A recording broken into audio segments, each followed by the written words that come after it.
मैं बताना चाहता हूं कि कर्मचारी किसी से कमजोर नहीं है, सड़कों पर अपने हक की आवाज उठा रहा है। लेकिन वर्तमान जो सरकार है वो तानाशाही में है, संवेदनहीनता खो चुकी है। इसीलिए आज इस दबती दोपहरिया में हजारों हजारों बिजली कर्मचारी निजीकरण खिलाफ खड़े हुए। हम लोग भी उसमें साथ में खड़े रहे। और अभी मैं आपसे चर्चा कर रहा हूँ, शाम को मुझे कलकत्ता निकलना है। कल ऑर्डिनेंस फैक्ट्री के 5 ऑर्डिनेंस फैक्ट्री के कल एक बड़ा सम्मेलन कोलकाता में है, उसमें चीफ गेस्ट के तौर पे मैं जा रहा हूँ। पूरा का पूरा ऑर्डिनेंस फैक्ट्री, पूरा का पूरा रेलवे, बिजली विभाग, शिक्षा विभाग, स्वास्थ्य विभाग, डिग्री कॉलेज, यूनिवर्सिटी, जब सबके सब एक ही बात कर रहे हैं तो सरकार क्यों नहीं करेगी। और मैं एक हिसाब से बहुत छोटा सा संकेत देना चाहूंगा। आप अभी तमाम लोगों कमेंट पढ़ रही हैं, एक भी कमेंट, एक भी कमेंट, मैं ये नहीं कह रहा हूं कि इतनी संख्या उतनी संख्या, एक भी कमेंट एनपीएस और यूपीएस के पक्ष में नहीं होगा। आपने खुद पढ़ा। अगर आपको निर्णय देने कह दिया जाए कि भाई आप किसके पक्ष में हैं, तो आप भी यही भाई कि सारे लोग ओपीएस वो ओपीएस बोल रहे हैं इसलिए ओपीएस। इतनी छोटी सी बात सरकार को समझ नहीं आ रही है। एक भी कर्मचारी एनपीएस की बात नहीं कर रहा। रही बात आंदोलनों की, मैं बता दूं 1 अक्टूबर हम लोगों ने किया, पूरा देश ने, पूरी दुनिया देखा। एक लाखों करोड़ों कर्मचारी मजदूर हो गया है। काम करो बेतन, बाहर जाओ, उसके बाद कोई पेंशन नहीं, कोई सुविधा नहीं, कुछ नहीं।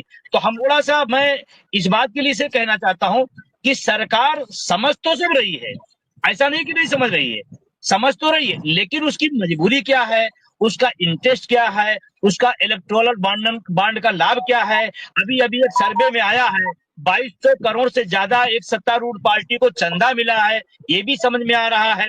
और अभी अभी हर एनपीएस कर्मचारी का कम से कम 30,000 से लेकर के 1.5 लाख रुपए तक शेयर में डूब गया। शेयर में हमारा पैसा, ट्रम्प गलती करें, यूक्रेन में युद्ध हो, मैं क्यों भुगतू, मैं क्यों भुगतू। मैडम देखिए, पहली बात तो हम लोग किसान यूनियन की तरह तो नेतागिरी नहीं कर सकते हैं, क्योंकि हमारी एक दायरा है, उस दायरे में रह के हम कर सकते हैं। हम लोग स्वास्थ्य विभाग से जुड़े हुए हैं।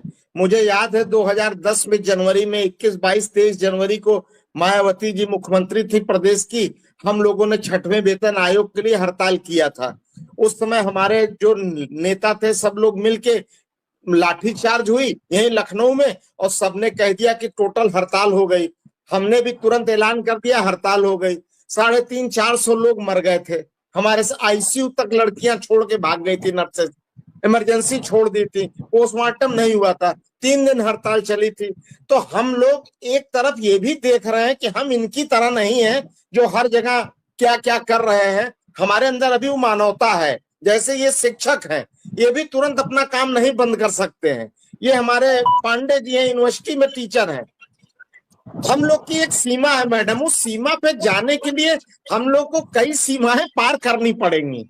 2023 से हम संघर्ष कर रहे हैं, अभी भी हम संघर्ष कर रहे हैं। अभी 1 अप्रैल को पूरे देश में हम लोगों ने जिला अधिकारी के माध्यम से प्रधानमंत्री और मुख्यमंत्री को ज्ञापन दिया, पूरे देश में, अकेले उत्तर प्रदेश नहीं पूरे देश में। हर मीडिया ने कवर किया, हर देश का, हर प्रदेश का मीडिया हम लोग देखे पढ़े। तो एक समय आएगा कि हम लोग भी हड़ताल पे जाएंगे। ओपीएस भस एनपीएस सैलरी थी 78,000, पेंशन केवल 36 या 93। जानिए पुरानी और नई पेंशन में क्या अंतर है। देखिए, उत्तर प्रदेश में करीब 13 लाख कर्मचारी हैं जो पुरानी पेंशन की बहाली की मांग कर रहे हैं। देखिए, समाजवादी पार्टी सपा ने पुरानी पेंशन की बहाल करने की वचन दिया, तो अब बहुजन समाज पार्टी बीएसपी में भी पुरानी पेंशन को बहाल करने की वादा करने लगी है। देखिए, 2004 के बाद से लागू हुई नई पेंशन स्कीम, यूपी में 13 लाख कर्मचारी कर रहे हैं आंदोलन। उत्तर प्रदेश में चल रही विधानसभा चुनाव में एक चुनावी वादा गेम चेंजर साबित हो सकता है। यह है पुरानी पेंशन की बहाली की। समाजवादी पार्टी सपा ने पुरानी पेंशन को बहाल करने की वचन दिया, तो अब बहुजन समाज पार्टी बीएसपी भी पुरानी पेंशन को बहाल करने के वादा करने लगी। मायावती ने शनिवार को ऐलान भी कर दिया। उत्तर प्रदेश में करीब 13 लाख कर्मचारी हैं जो पुरानी पेंशन की बहाली की मांग कर रहे थे। 2004 के पहले सेवा में आए अफसरों और कर्मचारी को पुरानी पेंशन का लाभ मिल रहा है, लेकिन 2004 से 5 के बाद सेवा में आए कर्मचारियों के लिए नई पेंशन स्कीम बनाई गई है। आइए सरल भाषा में समझते हैं कि पुरानी यानी ओपीएस और नई पेंशन एनपीएस में क्या अंतर है। आसान भाषा से समझते हैं। सुमन परिवार की नौकरी अक्टूबर 2006 में बतौर स्टाफ नर्स लगी थी। 2002 में वैकेंसी आई और 2006 में उनकी तैनाती मथुरा जिला अस्पताल में की गई। जनवरी 2020 को सुमन रिटायर हो गया। रिटायरमेंट के वक्त उनकी तनख्वाह 78,000 रुपये इन हैंड थी, अब उनको पेंशन या एन्युटी के नाम पर हर महीने सिर्फ 3693 रुपया मिलते थे। आज तक से बात करते हुए सुमन परिवार ने कहा कि अगर पुरानी पेंशन व्यवस्था बहाल होती तो करीब 39,000 रुपये हर महीने उनको मिलेगी।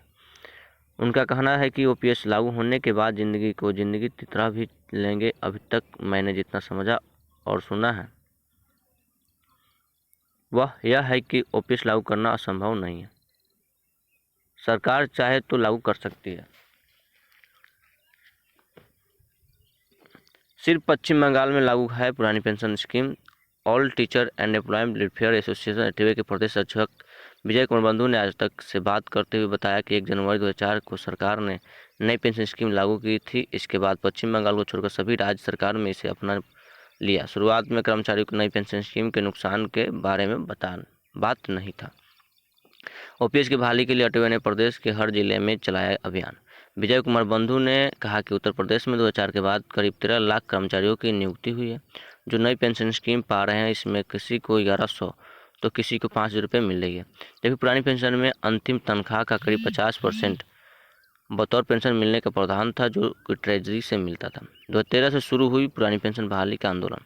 आज तक से बात करते हुए विजय कुमार बंधु ने कहा कि चंपरासी से लेकर आईएएस तक सभी लोग नई पेंशन पा रहे हैं।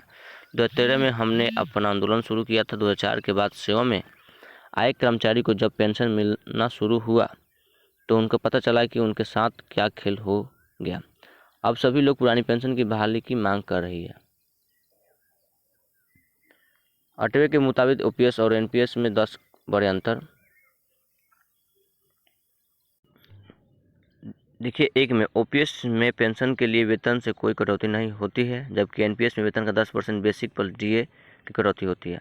दूसरा में कि ओपीएस में जीपीएफ यानी गवर्नमेंट प्राइवेट फंड की सुविधा है, जबकि एनपीएस में यह सुविधा नहीं है। तीसरा में है कि ओपीएस एक सुरक्षित पेंशन योजना है, यानी इसका भुगतान सरकार द्वारा ट्रेजरी के माध्यम से होता है, लेकिन एनपीएस शेयर बाजार आधारित है, यानी शेयर मार्केट के बढ़त और घाटे के आधार पर भुगतान किया जाएगा। चौथा में कि ओपीएस में रिटायर के समय निश्चित पेंशन जो अंतिम मूल वेतन का 50% होता है वह मिलता है, जबकि एनपीएस में रिटायर के समय निश्चित पेंशन की कोई गारंटी नहीं है। पाँचवा में कि ओपीएस में 6 महीने के बाद मिलने वाली महंगाई भत्ता डीए लागू होता है, जबकि एनपीएस में 6 महीने के बाद मिलने वाली महंगाई भत्ता लागू नहीं होता है। 6 में है कि ओपीएस में रिटायरमेंट के बाद 20 लाख रुपये तक ग्रेजुएट मिलती थी, जबकि एनपीएस में रिटायर के समय ग्रेजुएट की अस्थायी प्रावधान है। साथ ही ओपीएस में सेवा के दौरान मौत होने पर फैमिली पेंशन का प्रावधान है, जबकि एनपीएस में सेवा के दौरान मौत होने पर फैमिली पेंशन प्रावधान नहीं है, लेकिन एनपीएस के तहत जमा पैसा को सरकार जब्त कर देती है। साथ में कि ओपीएस में रिटायरमेंट पर जीपीएफ के ब्याज पर किसी प्रकार का इनकम टैक्स नहीं लागू लगता है, जबकि एनपीएस में रिटायरमेंट पर शेयर बाजार के आधार पर जो पैसा मिलेगा उस पर टैक्स देना पड़ेगा। 8 में है कि ओपीएस में रिटायरमेंट के समय पेंशन प्राप्त के लिए जीपीएफ से किसी प्रकार का इन्वेस्ट नहीं करना पड़ता है, जबकि एनपीएस में रिटायरमेंट के समय पेंशन प्राप्त के लिए एनपीएस फंड से 40% पैसा इन्वेस्ट करना पड़ता है। 9 में कि ओपीएस में 40% पेंशन कम्युनिटेशन का प्रावधान है, जबकि एनपीएस में यह प्रावधान नहीं है।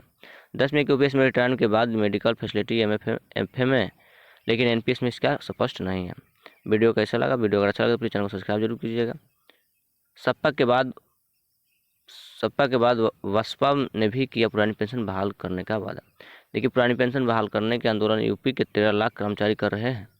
यही वजह है कि यह चुनावी मुद्दा भी बन गया है। समाजवादी पार्टी ने अपने वचन पत्र में पुरानी पेंशन को बहाल करने का वादा किया। इसके बाद बहुजन समाज पार्टी ने भी पुरानी पेंशन को बहाल करने का ऐलान किया।